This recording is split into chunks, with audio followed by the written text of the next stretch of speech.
how things change on this earth. I remember teams like West Brom used to bully Arsenal. Carlos Cuesta, some people are forgetting. Carlos Cuesta was in Atletico Madrid. One of the most defensive teams on earth.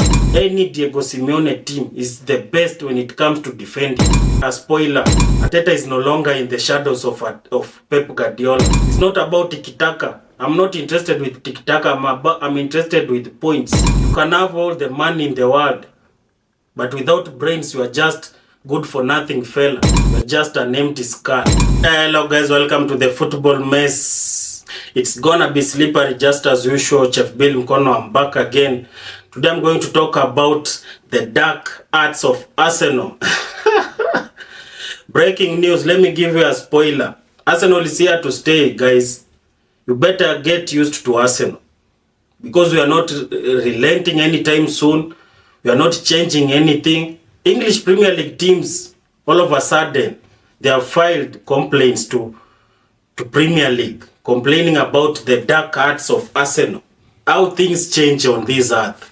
I never knew such a time will come where there will be no bullying of Arsenal players, of Arsenal team.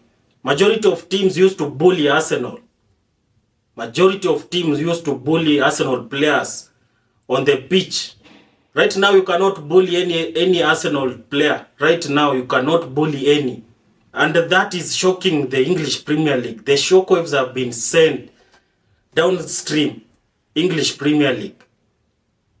Those shockwaves will continue shocking you guys, because right now you cannot bully any Arsenal player.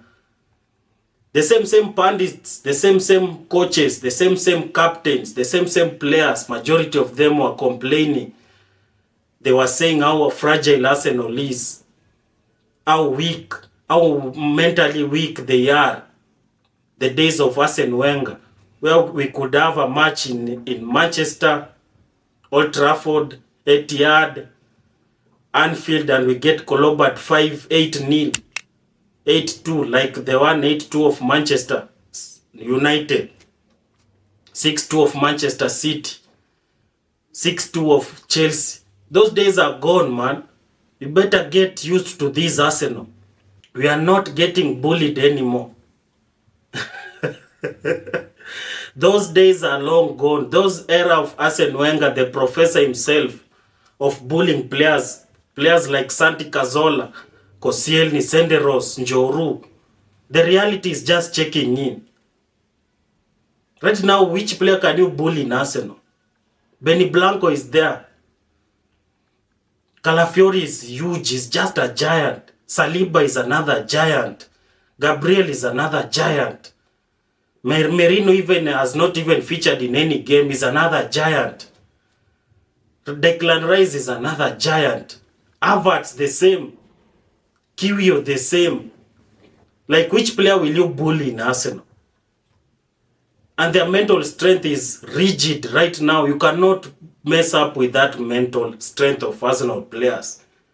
The same pundits were saying how weak mentally Arsenal teams are. I remember teams like West Brom used to bully Arsenal. Those days are long gone.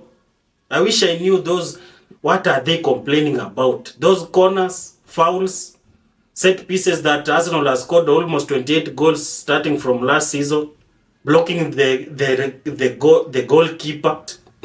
If you guys have not come into terms with how Arsenal plays right now, this is not that Arsenal of Arsene Wenger with 80% of ball possession and losing that game. I remember a game against Manchester United in Emirates, having a possession of 82 and still losing the game. What is the essence of possessing the game? The game and not winning. Arsenal is fighting for the trophy. We want points. We're not interested with how we play. It doesn't matter how you have scored. What matters is, at the end of that match, 90 minutes, have you got those 3 points? That's what matters. And Arteta has come to terms with that. Carlos Cuesta, some people are forgetting. Carlos Cuesta was in Atletico Madrid. One of the most defensive teams on earth. People are forgetting that. Carlos Cuesta has worked with Diego Simeone in Atletico Madrid.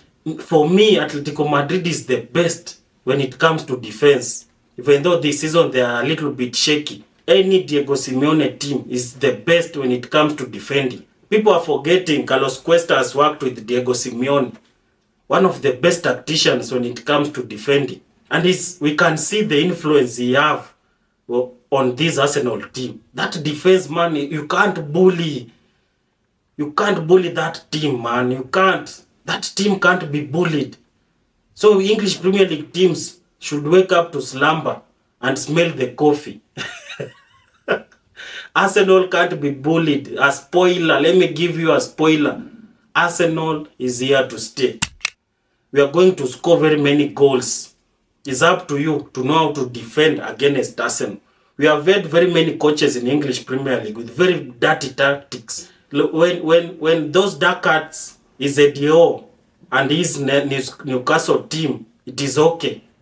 When Tony Pulis was having very dirty tactics, West Bromwich Albion. When Alan Pardew had the same dark tactics, dark arts with Newcastle, with Crystal Palace, people were clapping how a great tactician he is. Mark Hughes with Stoke City, even breaking the leg of Aaron Ramsey, breaking the leg of Eduardo da Silva. And then some people have the audacity of reporting Arsenal and the dark arts. A spoiler, Arteta is no longer in the shadows of Pep Guardiola. He's now showing close of how a great tactician he has become, or he is. It's not about tiki-taka. I'm not interested with tiki-taka. I'm interested with points. And right now, 5 matches in, away to Aston Villa, away to Tottenham Hotspur, away to Manchester City, away to Atalanta, and we have not lost any match. How impressive that is. So those people who want us to continue losing matches with possessive football, let me tell you, those dark arts are there to stay. Better get used to that. I don't know what these teams are complaining about. I remember even Steven Gerrard when he was asked how defenders try and kick each and every time Bukayo Saka have the ball. They kick him. They tackle him aggressively. And Steven Gerrard said he should get used to it because this is the Premier League, the toughest league on earth, the best league in quotes, the toughest league in the world. So they better get used to that because for a very long time they have been bullying Arsenal and that time is long gone. The reality has just checked in. Try and bully them and see how they will swarm you like bees, how they will sting you with like bees. Even if you try and curb and try and block Arsenal from scoring from set corners. Those are our penalties nowadays. Even when we were playing Manchester City on weekend, the first corner I knew it was a goal. They survived narrowly. The second one I knew this is a goal and I started celebrating. So if you guys are not working on set pieces, don't complain about Arsenal. If you guys don't know how to defend, don't complain about Arsenal.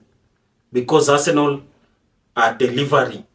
Arsenal is no longer weak. Arsenal is no longer a team to bully around the way these teams used to bully Arsenal. Erling Haaland tried it and he saw. And we are waiting for him. He's just a coward. We are waiting for that Erling Haaland to come in Emirates. Some respect, man. Have some balls. Have some courtesy. Have some ethics in you. You can have all the money in the world. But without brains, you are just good for nothing fella. You are just an empty skull. How on earth can you shrug Mikel Arteta to be humble? Are you a rapper? Are you Kendrick Lamar? Because we have earned a draw. Have some respect, Erling Haaland. The dark arts of Arsenal. Let me give you a spoiler. They are here to stay. We are not getting bullied anymore. We are not being shrugged off. We are not being spanked here and there. We are not being... You can do whatever you guys want. Even if you want to report Arsenal to UEFA, any football governing body, you can report Arsenal to. We are going to clobber these teams mercilessly. Thank you so much for watching the Football Mace. Mucho gracias, merci, asanteni sana. I'm out.